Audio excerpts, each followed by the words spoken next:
ឆ្អឹងជ្រូកជិត1គីឡូនៅក្នុងទូកកមួយមុនអត់ទាន់បានធ្វើអីផង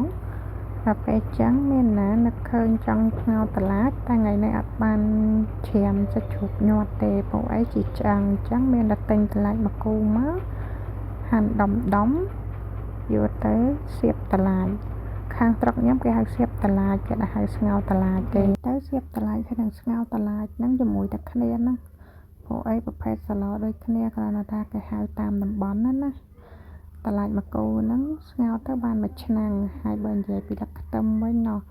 ទឹកខ្ទឹមនេះមិនមែនទិញគេទេគឺសិតតែគេថែមឲ្យ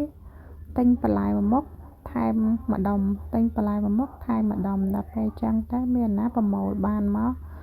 ឡើងថឹកមិនចាំបាច់ទិញគេទេដល់ហើយចឹងយើងយកមកហាន់ទៅទុកក្នុងទូទឹកកកឲ្យហើយកុំឲ្យពិបាកដល់ពេលយើងត្រូវការយកមកស្លោយើងដើរហួរអត់ឃើញហើយឥឡូវងាកមកចូលដល់ស្លោយើងវិញចាប់ផ្ដើមច្រាមខ្ទឹមសិនច្រាមខ្ទឹមបានហើយចាំយកទៅពងឆាជាមួយនឹងឆ្អឹងជំនីជ្រូកហើយដាក់រមាស់ឆ្អឹងជំនីជ្រូកឲ្យផុយសិនចាំចាក់តឡាចចូលតឡាចបានតែប៉ុណ្ណេះទៅងាស់ចោលហើយបងប្អូនអើយអត់បានធ្វើអីទៀតទេងាស់ចោលគ្រាន់តែថាចាំដុសពុះសាច់ជ្រូកណាពពុះដែលពុះឡើងម្ដងទៀតហ្នឹងពពុះ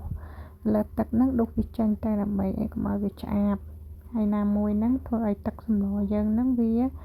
ឡើងថ្លាស្អាតទៀតកាលណាដែលយើងអត់បានដុសពពុះហ្នឹងទឹកសម្លហ្នឹងឡើងខាប់ហើយអញ្ចឹងមើលទៅឃើញសភាពសម្លយើងហ្នឹងវាអត់ស្អាតទេហើយថ្ងៃនេះដែរ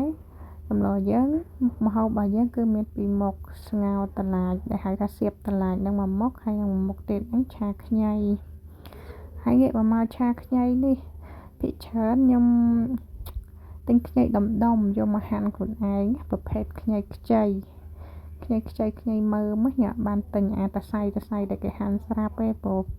ដោយសារភាគច្រើនហ្នឹងគេហាន់ហៅតែខ្ញីចាស់ហើយនឹងខ្ញីសល់អញ្ចឹងទៅវាអត់សូវឆ្ងាញ់តែទិញខ្ញីធំយកមកហាន់ទៅហើយអត់អំពងទៀតអត់បានន័យថាអត់អំពងខ្ញីនឹងឲ្យវាឆ្អិនសិនណាព្រោះខ្ញុំចូលចិត្តឆាបែបស្រស់ខ្ញុំច្បល់តែអំបិលទេច្បាច់អំបិលហើយលាងទឹកឲ្យស្អាតទៅខ្ញុំយកមកដាក់ឆាហើយអញ្ចឹងมันវាមានក្លិនឈ្ងុយក្លិនខ្ញីល្អហើយញ៉ាំទៅវាអត់សូវហឹរហ្មងទេតែនិយាយទៅចំពោះអ្នកដែលចូលចិត្តញ៉ាំឆាខ្ញីបែបហឹរណាបើសិនជាអ្នកដែលគេចូលចិត្តបំពងខ្ញីឲ្យក្រៀមអាហ្នឹងគេធ្វើតាមបែបគេទៅតែចំពោះខ្ញុំចូលចិត្តខ្ញីបែបស្រស់អញ្ចឹងឆ្ងាញ់ហើយភាគច្រើនឆាមួយសាច់ជ្រូកគឺឆ្ងាញ់ជាងសាច់គោ